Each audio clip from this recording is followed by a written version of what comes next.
Hay que continuar, por supuesto, con el descacharrado, con los cuidados que habitualmente y estamos conociendo, pero vamos a consultar cuál es la situación al director de Epidemiología del Ministerio de Salud de la Nación. Estamos hablando de Carlos Giovacchini. ¿Cómo va, Carlos? Muy buenos días.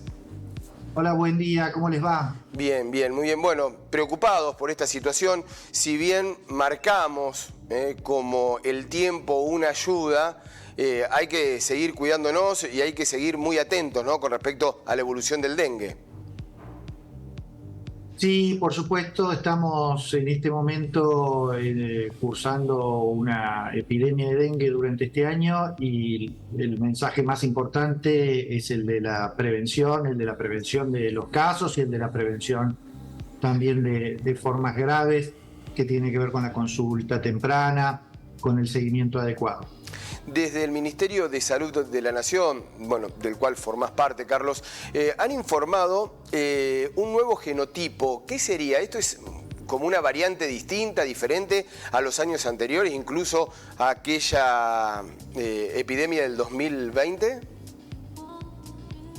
Sí, a ver, el informe que emitió el Instituto Maistegui, que es el Laboratorio Nacional de Referencia para Dengue y otros arbovirus, a través de los estudios de vigilancia genómica, que eso ya lo aprendimos a difundir durante la pandemia, ¿no?, donde los virus tienen características particulares. Lo que informa el Instituto Maistegui en este informe que ustedes citan es que hay como conocemos, hay 4 serotipos, como llamamos, de dengue, pero esos serotipos a su vez, al interior de esos serotipos hay distintos genotipos en este caso, y lo que el instituto informó es que tanto para el dengue 2 como para el virus chikungunya, que hoy está circulando en el país, son los primeros hallazgos de esos genotipos que no habían circulado antes.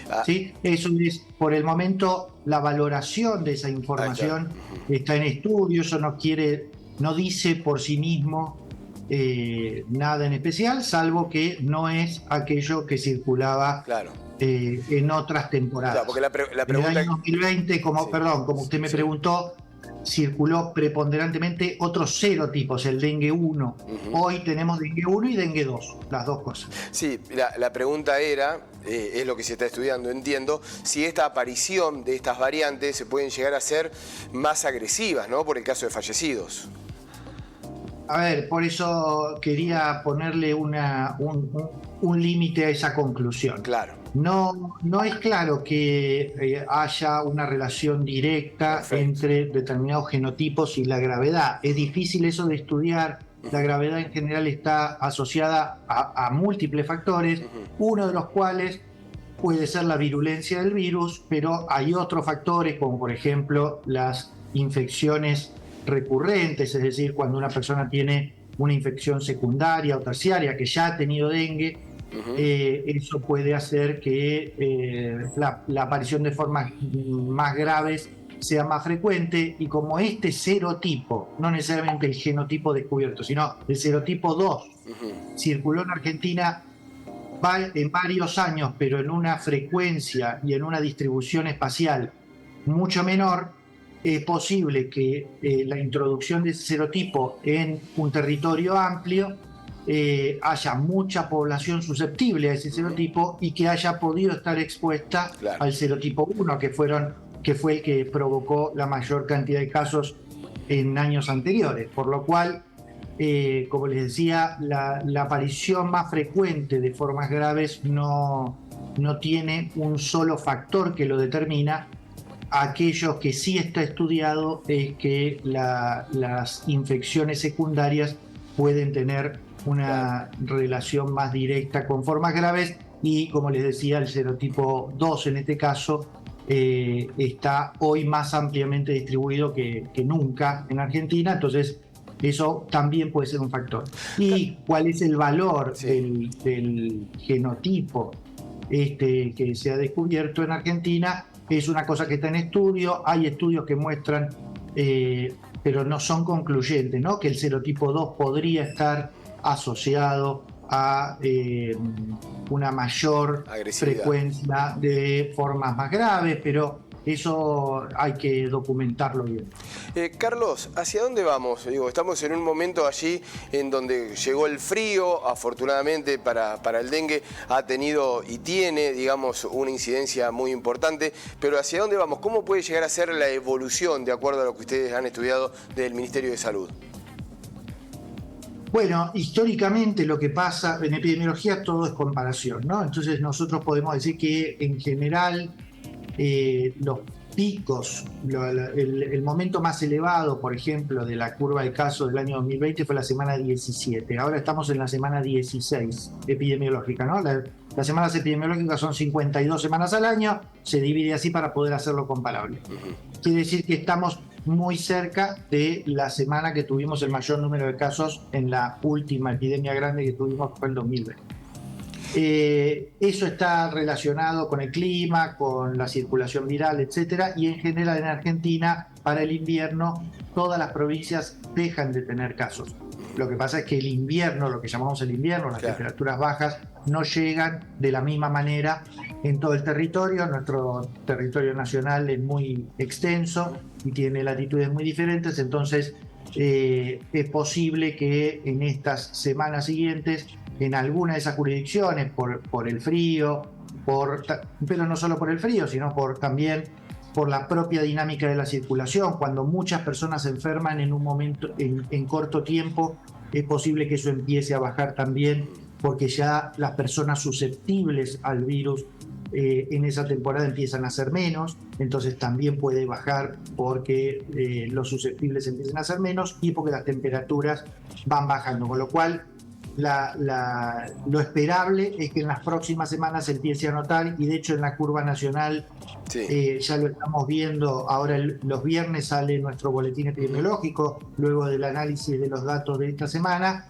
y probablemente muestren no una tendencia, pero sí ya alguna modificación en relación a la curva que nos haga pensar que podemos estar a nivel país en un momento diferente, ¿no? Veníamos con un ascenso sostenido y ahora vamos a tener por lo menos 2 semanas en que eso no se verifica como un ascenso sostenido. Ojalá que eso suceda. Una preocupación a futuro, Carlos, porque, bueno, escuchando, observando los informes, viendo cómo es el desarrollo del dengue, la preocupación es con las personas que ya han sido infectadas, que puedan ser reinfectadas, si se quiere, con el virus del dengue. ¿Qué puede pasar? Porque el dengue no se va a terminar el año que viene, el otro. ¿Tenemos mayores riesgos de aquellos que hayan sido infectados, de aquellos que hayan cursado pero con un nivel de asintomáticos? ¿Cómo va a ser? ¿Cómo puede llegar a ser el desarrollo del dengue en los próximos años? No sé si se entiende, si fui claro, digamos, y cuál sería la precaución, ¿no? Se entiende perfecto y le agradezco la pregunta, porque nosotros nos gustaría llegar a su audiencia con un mensaje justamente de prevención. Como decíamos hace un ratito, hay una asociación entre la posibilidad de formas más graves asociado a infecciones secundarias, pero eso no significa que una persona que tuvo dengue va a ser una forma grave. Los casos graves de dengue son un porcentaje muy chiquito del total de casos. Lo que pasa es que este año tenemos muchos casos, entonces cuando tenemos muchos casos, también un porcentaje chiquito de muchos casos es un número absoluto mayor que otros años. Pero el mensaje de prevención es, si nos sentimos enfermos, si tenemos síntomas, tenemos que hacer una consulta temprana. La mejor manera de prevenir formas graves del dengue es la consulta temprana y el seguimiento adecuado. Una persona que consulta rápido, que tiene un seguimiento adecuado, tiene las mayores chances de no llegar a ser una forma grave, incluso independientemente de que haya tenido dengue antes. Entonces, lo mejor que podemos decirle a las personas que escuchan este programa es que si se sienten enfermas, consulten rápidamente, sigan las indicaciones del equipo de salud, no subestimen los síntomas, ¿sí? Porque cuando uno le parece que no es nada, que ya se le va a pasar, etcétera, lo que es posible es que cuando haga la consulta sea más tarde que cuando es oportuno hacer la intervención que tiene que ver con la hidratación, que las personas que se sientan enfermas tomen abundante agua, 3, 4 litros de agua por día, que consulten rápido, que no se automediquen. Todo eso va a disminuir el riesgo de hacer una forma grave. Y por supuesto, a medida que evolucione esta situación, seguramente y al mismo tiempo se van desarrollando otras herramientas, ¿sí? Que para poder dar respuesta al riesgo de hacer formas graves, se están evaluando distintas herramientas, pero claro, para la población en general me parece que el mejor mensaje es ese. Nos quedamos con eso, Carlos. Un fuerte abrazo y muchísimas gracias. Carlos Giovacchini, el director de Epidemiología del Ministerio de Salud de la Nación. Un fuerte abrazo, Carlos. Gracias a ustedes. Un abrazo. Hasta luego.